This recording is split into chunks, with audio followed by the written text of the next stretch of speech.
Hey, what's going on, you all? I'm making got a little something to say today, and I know it's going to be a little kind of controversial, but um, it comes from a righteous place. It comes from what I believe to be true, and I let me start by saying I am a Cleveland Browns fan, and this is going to be about the Deshaun Watson case, right?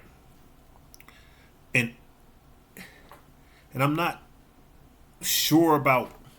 I haven't seen any of the charges. I don't know what's going on, but there's a theme that is bothering me, and it's bothering me as a man, and that's what I'm speaking to. So, if you focus on the theme, not that specific, not his specific isolated situation, but the theme out there. And the theme that I'm talking about is this double standard that women seem to have, that comes across when these accusations come out against men. There's some self righteousness that comes from women toward men, and men are afraid to talk about it. Right now, if you say anything anti-woman, it can get you in a whole lot of trouble. So, for the most part, men have just are going along because that's what we do.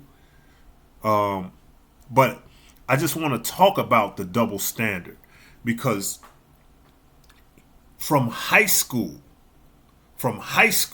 high school male athletes are victimized by females early on.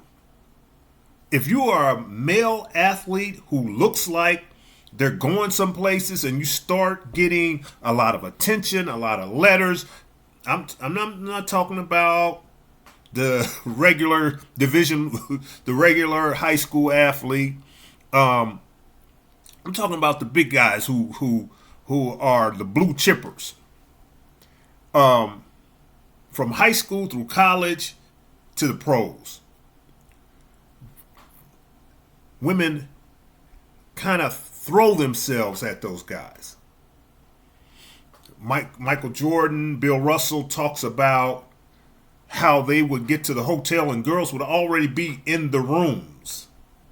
Women use everything in their arsenal to attract these guys simply so they can get paid.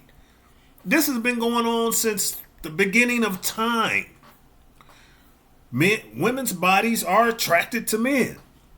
Now, that in no way means men should force themselves or manipulate or drug or do. I'm not condoning any of that type of stuff. But I am saying on the flip side, there are a whole host of, quote, groupies out there and what they call gold diggers who are victimizing a lot of these men.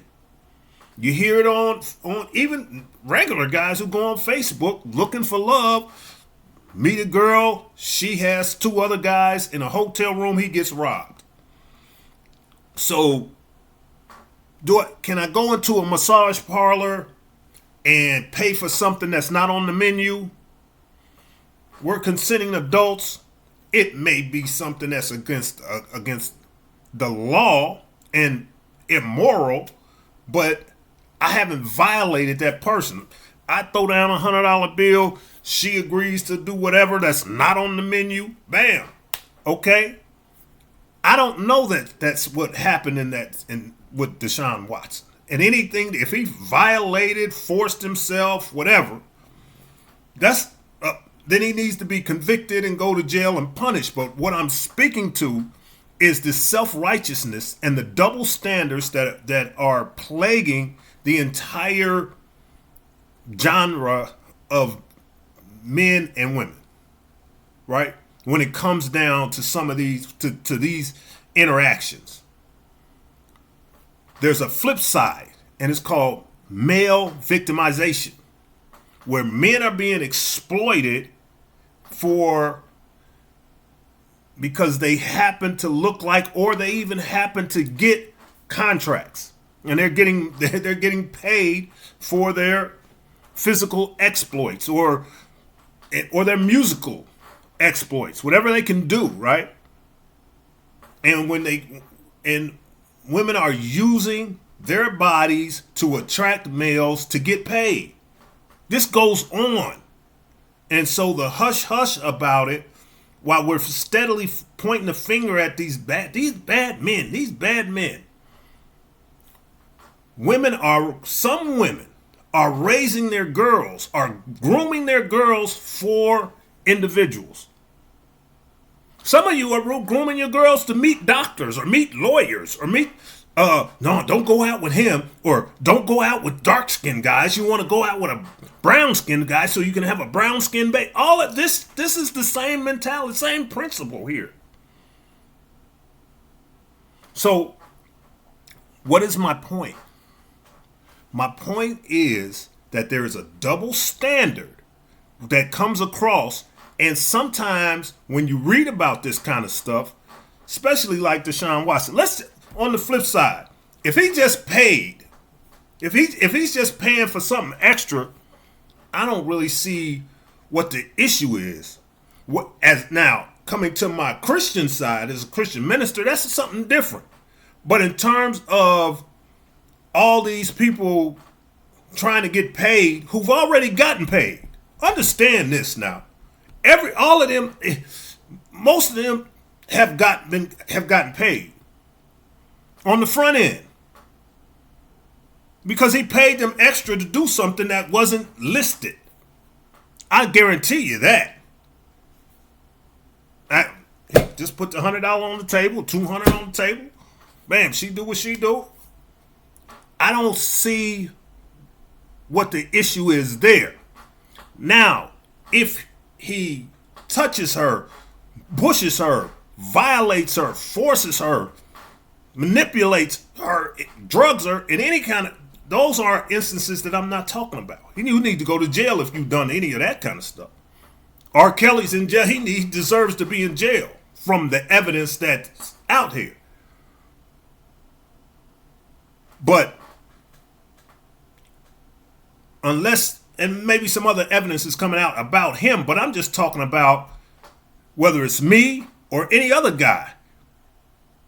Don't be so quick to condemn individuals when on the flip side, some of these females are groomed to try to take and extract as much money out of some of these guys with no sincere intention. It's some folks who just got married because dude was going to be a lawyer. He was going to be an engineer. He's going to secure my life. Looks like he's going to go pro. Look at some of the pro athletes' wives, right? They look like stars, superstars. They're not married. A lot of them ain't marrying their high school girlfriend. These girls, I hung out with some basketball players at UC when I was at UC. And they tell me when they got to campus, on the recruiting trips, there was be some girls there. Who organized a group of girls to meet the recruits to come to campus? Who did that? Who wants to make sure that your recruit stays on your campus? You better have some attractive girls there. That's the real. Peace.